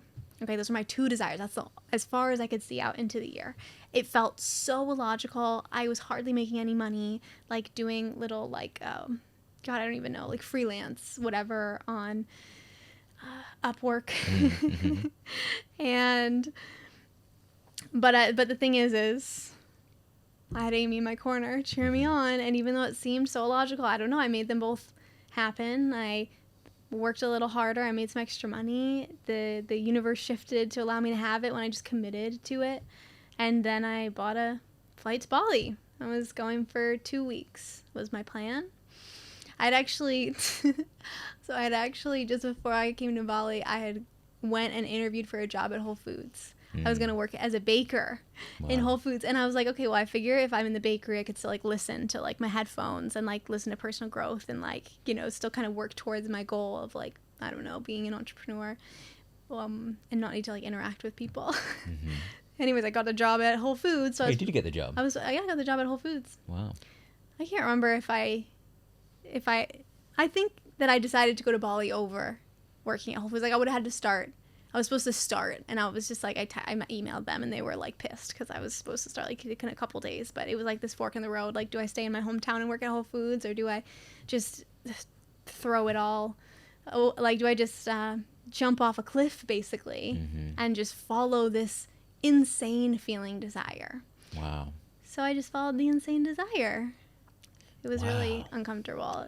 Okay, I have so many more questions out of that. So that's really interesting. So I didn't actually know all about that. So our life would have been so different if you would have been like, oh, I'm not going to follow my desire. There's a job here, Whole Foods. I can still, you know, it's safe. Yeah. Wow. That's really interesting. Well, I'm glad you followed your desire. And I know there's a whole story about like even attending Amy's retreat, right? There was like getting the money for that. That was like And money was always a big thing for me. I mean, money was always, I never felt like I had enough money to do the things I wanted to do. It was so frustrating, but I also didn't really want to work. Yeah. So it was kind of like I was holding myself at this broke spot. Yes. I was like, I don't want to work because I don't want to do that. And I want to work for myself, but I tried to work for myself in like so many different ways, but it just never worked. So I was just broke and struggling. And then there was a moment in when you were here in Bali, where because you did a course with another friend, like a business coach, and you started to learn about how to grow your coaching business. And can you share a little bit about what that was like for you because when you came here, you didn't have like a ton of money saved, right? No, I had no money saved. So how much? No. So you bought your ticket, how much if you remember, how much did you come to Bali with? Well, I borrowed money from my dad to buy my ticket to Bali, which is like $1,000. Yeah. And then I think when I came here, I had maybe $800 in my account. And that was going to be that was going to last you for 2 weeks. I think so. I might have more money coming in. You just went all in, yeah. Yeah, I did. And then COVID happened, and then you had another decision. It was like fork in the road. Do I stay here or do I go back to US, right? Yeah, there was a couple of things between that, but like that's basically it. Yeah, I kind of like as soon as I got to Bali, it was like the first day we landed, and I got driven to our little bungalow in the jungle, and Amy was there, and I hopped on the back of her bike. It was raining, and we drove to Alchemy for dinner. It's a restaurant for those who don't know. This cute vegan restaurant. And I just remember driving. There's like this one road in Ubud, if you've ever been to Bali, but it's like you're in a tunnel and there's all these trees hanging down, and it's like this really magical like fairy moment. I think that's how I felt. And I was just like, it was raining and I was on this little bike. It was terrifying. I mean, I've never been on the back of like a moped like that, or what, not a moped, but a motorbike. But at the same time, I was like, wow, this feels like home. I just knew it from day one. As soon as I arrived, I was like so ecstatic and lit up. Wow. And I just couldn't leave. So I just kept staying, and then COVID hit, and then I had a decision to make, and I hardly had any money left. And basically I would have to just cancel my flight going home and just, again, jump off the cliff. And I tuned in with my desire as I had been learning to do, like in my body, really. Like I just kind of learned how that felt, and how it felt was like this. It was like this knowing in my gut, like this like excitement and kind of nervousness, but just this like knowing, and I just felt it. And I was just like, oh my God, I committed and I got to do it. Wow. Yeah, it was scary. Well, and I wouldn't say I made the decision on my own. I mean, I had some friends who were really very much like holding the desire with me, Amy and some other friends too. So I think that's also the importance of sisterhood and connection and friends who are also like doing this work with you, because we can't always just like hold the desire or take the leap. Like it's too scary, it's too big, it's too unknown.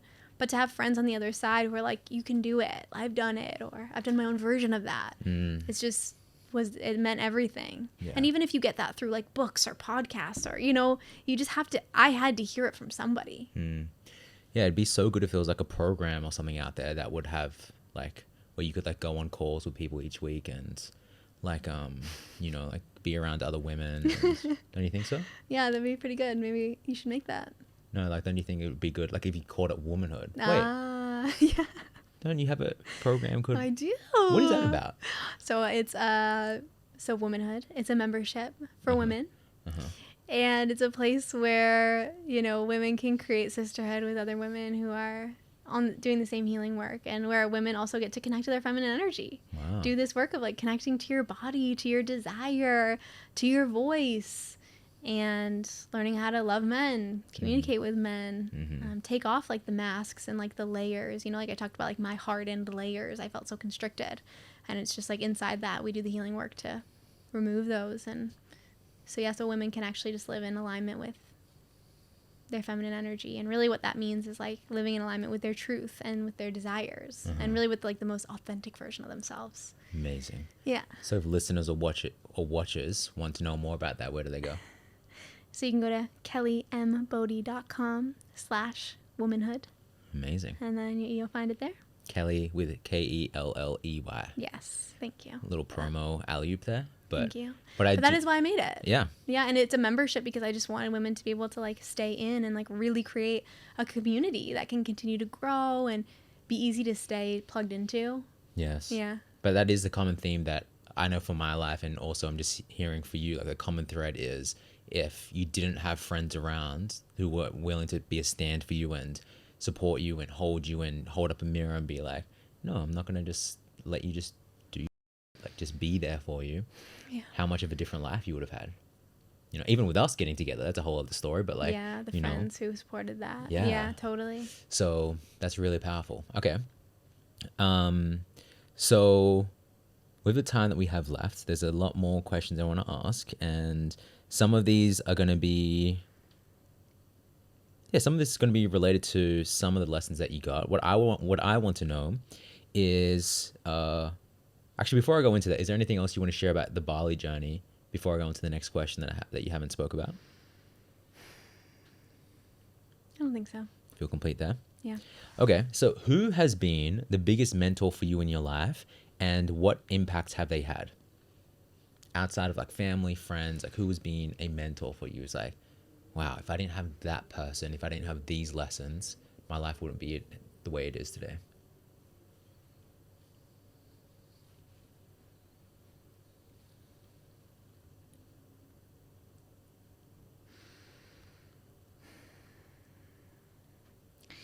Okay, so firstly, I'd say that there isn't just one person, because but I will give you one person, but it's just such a collection, you know, like it's this person and that person, and then it's the insights that I got from listening to that person that they didn't even say, but then I thought, you know, and it's this book combined with this podcast, and, you know, like it was just such a collection. And I think for a long time I did like think, oh, it was just Landmark, or it was just 12 steps. And then I got really like tight about like everyone needing to do that, and and that wasn't like true either. So all of that, you know, like there's been so many teachers, and I'm so grateful, and so grateful for my inner teacher. I'm grateful for God, and grateful for all the books and podcasts and all the things. But if I had to pick one person who's been my absolute favorite as a teacher, like only, I'd have to say it's been Alison Armstrong. I thought it was going to be her. Yeah. Why? Okay, so and who is she as well, for those who don't know? So Alison Armstrong, she's an author, and she's written. She's like a teacher, an author.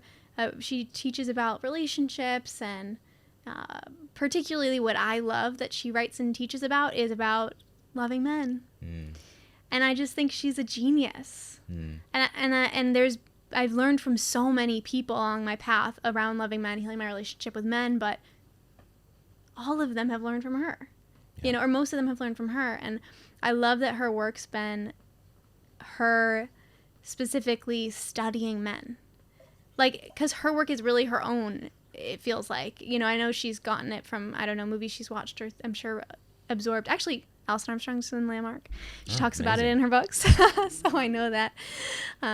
Yeah, I love that about her too. But I feel like she's so low-key. Like, you don't know her unless you know her. But if you know her, you're like, oh my God, like she is the real deal. Yes. And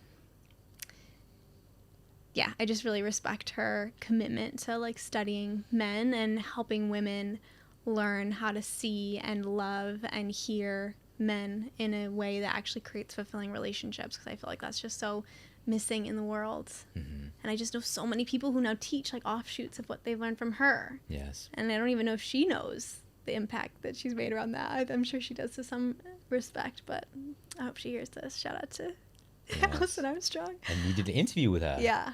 So we'll leave that down below in the show notes, and if you're watching on YouTube, we'll leave that down below. But what that was, I remember you being really nervous the night before. Yeah, so nervous. I woke up at like 4 a.m. because I think we had our interview at 4 a.m. Yeah. Because she was in like Pacific time, U.S. And normally I wouldn't do that, but they said that's when she was available. I was like, I'll make it work. I'll wake up at 2 a.m. if I need to. Yes. And I was super nervous, and but it was a great interview. Such a good interview. I remember listening to that and just learning so much about myself from that. And yeah, she's really, really awesome. So Highly recommend checking her interview out with Kelley. Okay, few more personal questions. Then I want to ask questions about us, and then finishing up with just random questions. Cool. Okay, so few more personal ones. Okay. Two more personal ones. So right now, wait, do I ask this one?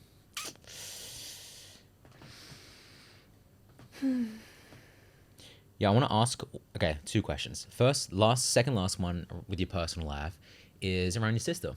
Okay, cool. Yeah, I know she's been such a big, I just love how much you keep in contact with your family, but especially with her.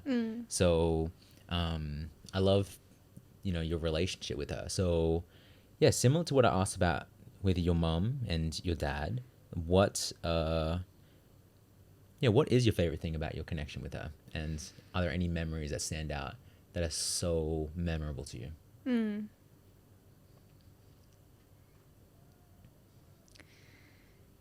My favorite thing about my connection with her, is that the first part of the question? Okay.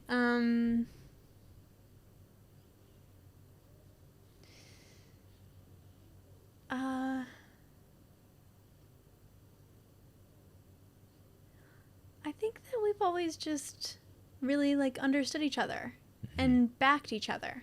Yeah. But not always. I wouldn't say always. Like when we were younger, we're 5 years apart. She's 5 years older than me, so we definitely didn't get along when we were little. Like I used to want to like play with her, and I remember her telling me that she'd be playing Barbies because she was always very like motherly and nurturing. She loved to babysit, and she'd play with Barbies, and she'd be like have her whole dream house. And she said I'd come in with like my big stuffed animals and like knock it down. And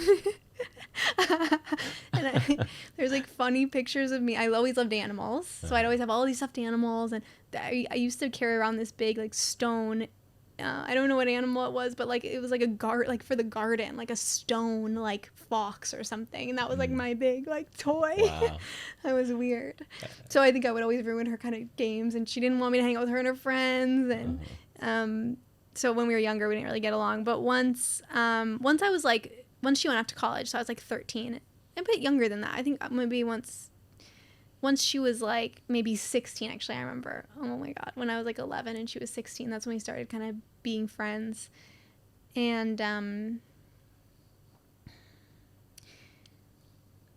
it's so hard to pick. I think I always looked up to her so much. I just remember being like 11 years old, her picking me up from school, and her like teenager friends would be in like her little white car, and they'd be blasting Fall Out Boy and like pull up to the middle school, and I just felt so cool.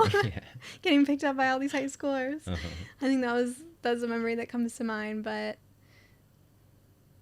okay, is that with, I mean, maybe the other memory that just came to mind is being in the room when she gave birth to my niece. To Mia? Yeah, to Mia. And I think that is kind of a really pivotal moment in a way, because my sister is a doula. She, as you know, her love for babies has extended into her adult life, and she's got 3 kids, and I love my niece and nephews so much. They're, like some of my favorite people in the world. And my sister's a doula, and she's, and I think a lot of, seeing my sister be a mom has had me realize that I do want to be a mom. Yeah. So I'm really grateful for that. And you want her to be there when we have our first baby, or when we have our babies, right? Yeah, I'd love that. That would be so cool. Yeah. How special is that going to be, just having your sister there?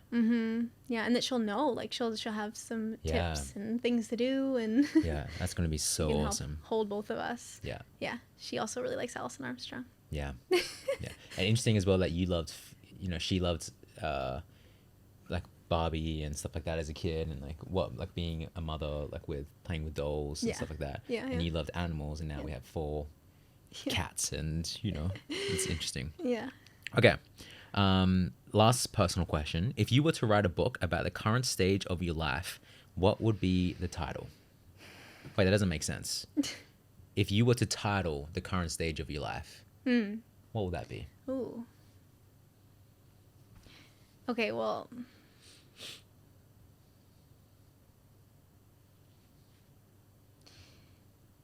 okay.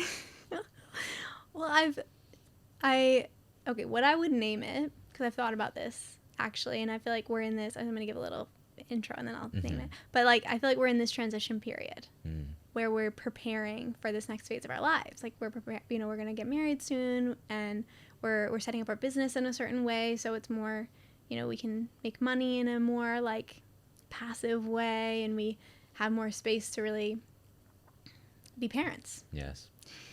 And it feels like so much of my thoughts and energy has been going towards that, you know, preparing my body physically with stretching and yoga and Blood tests. I got my blood tested. I'm taking a lot of supplements, and even when I think about like buying clothes now, I'm like, well, is that gonna fit me when I'm pregnant? And will that look cute on my big pregnant belly? Like I'm always thinking about it. And so what I would name this phase is the portal to motherhood. Ooh. Like we're in the portal. That's really I'm cool. in the portal. That's really good. The portal to motherhood. Yeah. I actually thought about writing a book about this phase. I've been like writing little entries. No, I am not. Because you were talking about with your committing to writing friends around that, right? Yeah. I had some like a desire to kind of write about the emotional journey of like stepping this whole new phase of life, right? Like letting go of the like maiden phase. Yes. And in a way that like, yeah, part of my life like dies, or that old version of me like really dies, and I step into being a mom, and I don't even know what that's going to be like. I'm excited. I think I should ask just some random ones first, and then end the questions to do with us. How does that sound? Good. Okay. So random questions. This is just about anything and everything. I was just thinking of like questions I could ask. Okay, let's hear. So similar to what we just spoke about with the book title, but this is more so, if you had the power to have the entire world read and implement the teachings of one book that you've read, what book would that be and why? Oh my God. The entire world.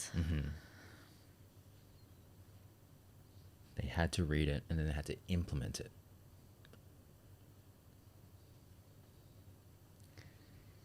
This is tough.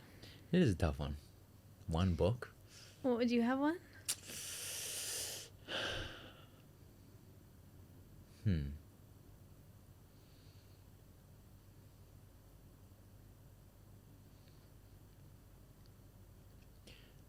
Some books that come to mind. One of my favorite books is The Power of Now.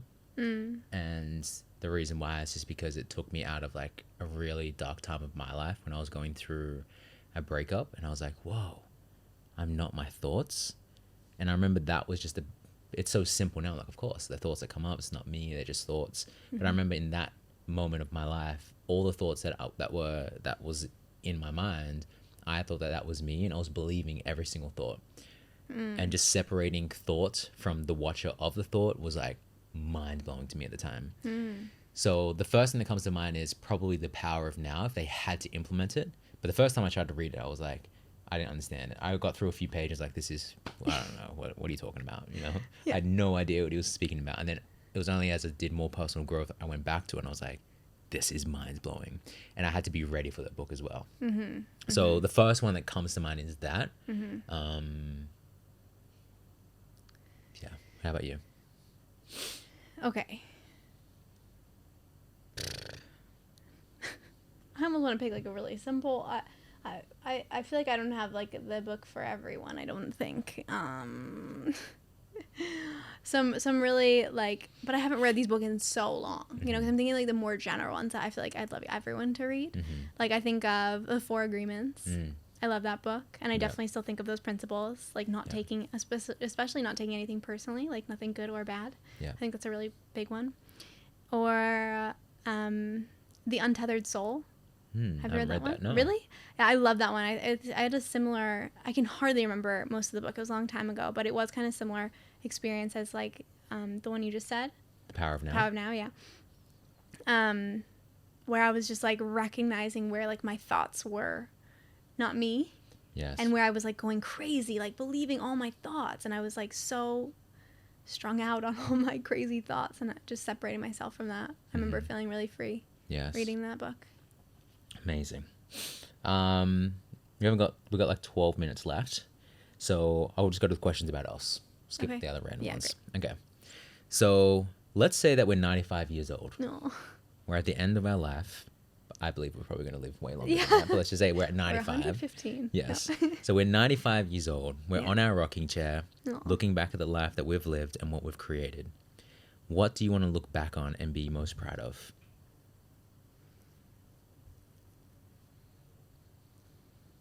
I think I want to be most proud of the love that we just chose to continue to cultivate in our relationship. And just the ways that that's, because I just see like the trickle down effect of that, right? Like to our kids and the way we parent, Yes. and then to their kids. And I just like see all our grandbabies and just like this bubble of love that started with us. Yeah. And like our choice to really cultivate that continually. Yeah. Yeah. Absolutely. Isn't that cool to think about? Like we're 30, just you're 29. But let's say that living our lifetime 2 more times together.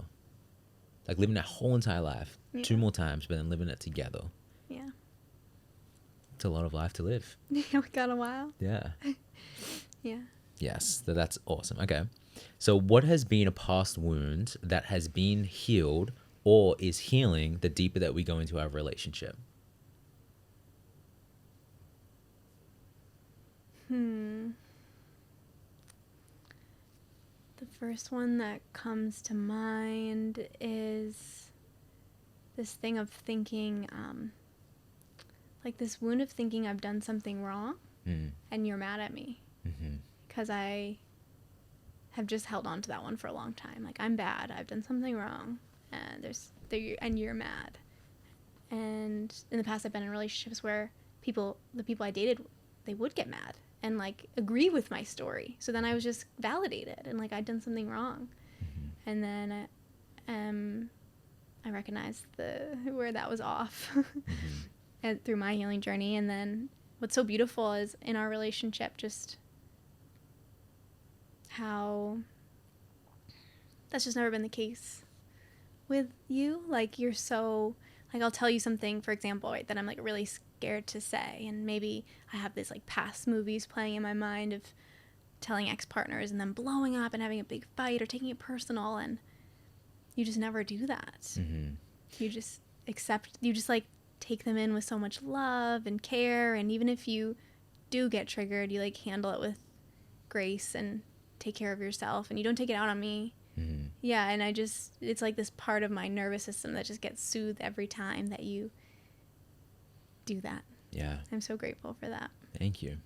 I remember a time when we're in Austin and you were going to spend a weekend with, I can't remember who it was, but some other friends in Mexico or something like that.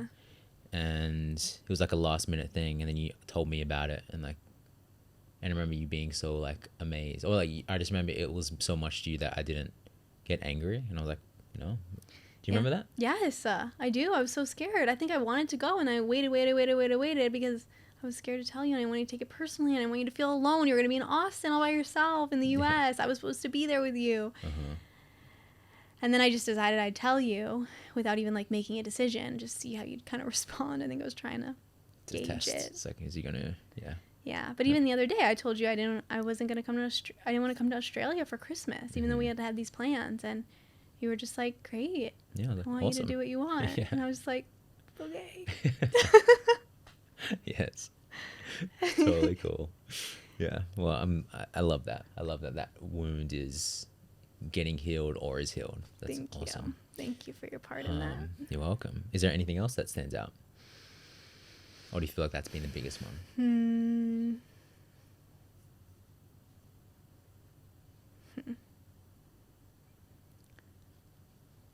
I think that's the biggest one, and like the different offshoots of that.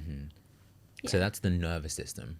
What has been a paradigm shift that you've had the longer our relationship has gone on? Whether it be about love, about men, about relationships, about anything. I think the longer that our relationship goes on, the deeper we get into it, the more I feel like so amazed that we met and how compatible that we are, and how like our relationships progress, like every step of the way, like it's just amazing that it's like, even though we are so compatible, but then there were all these moments along the way that of course like our relationship could have ended. Yeah. That of course one of us could have been triggered and pulled away or blamed the other person or decided, oh, it was just not going to work or whatever. But instead, every time, like, we leaned in and we used our tools and we chose ourselves and then chose each other. And even in that, like, so compatible, you know, like how we've dealt with things and gotten support when we were triggered and whatever, like, crazy to me. And the longer I like look at a relationship, like, wow, like it feels so divinely guided. Like it actually feels so much bigger than us, that we even met and that we found each other and that we did all the work to lead up to this relationship. Yeah, I love that.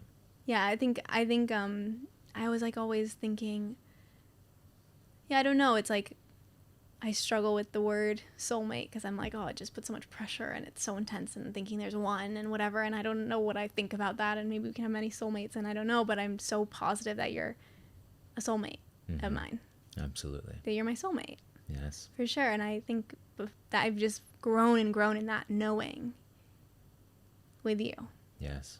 Yeah. Amazing. I love that, babe. Okay.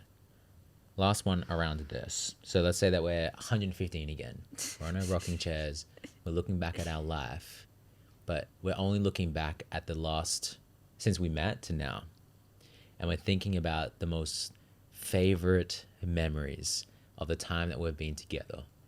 What are some memories that we've had that stands out that you really want to just look back on and just laugh together about? Future memories, you're saying? No, just if we're 115, we're looking back just at this phase that we've known each other. So memories that have literally already happened. Yeah. Oh, okay. Taking care of the cats and like taking in all of the kittens because we have 4 cats and sorry, I just drank a bunch of water too fast. Okay, so I think just like all the moments of finding the cats, like finding the kittens on the side of the road, having 2 kittens just run into our house, you know, and having, you know, cats just not leave us, you know, the different ways we kind of gathered all these 4 cats. I think that will be a favorite memory. Awesome. For sure. And like how we grew through that. Because I think even like those, for sure, we've talked about this, taking care of the cats, taking the cats in, have really prepared us and made it clear. Absolutely. That we want to have kids. Yes. So just even what that is leading up to. Yeah. Amazing. I know that will be one. What are some other ones? Or another one? I think deciding to be in a relationship that day when you came over to maybe that whole period of time, like, because of those few conversations, like when I first went over to your house and said I want to be in a relationship, and then after that, and the space in between, but when you came over to my house and said, okay, I want to be in a relationship, just those like special moments of, yeah, just like fork in the road where we like chose each other. Yeah. Yeah. Amazing. Well, we're at the end of our interview. Oh no. I want to say more. No, there's so many more memories, but those are the 2 that are top of mind. Well, thank you for asking all these questions. I hope that people who are listening got a lot of value, but learned a lot about you. How was that like for you?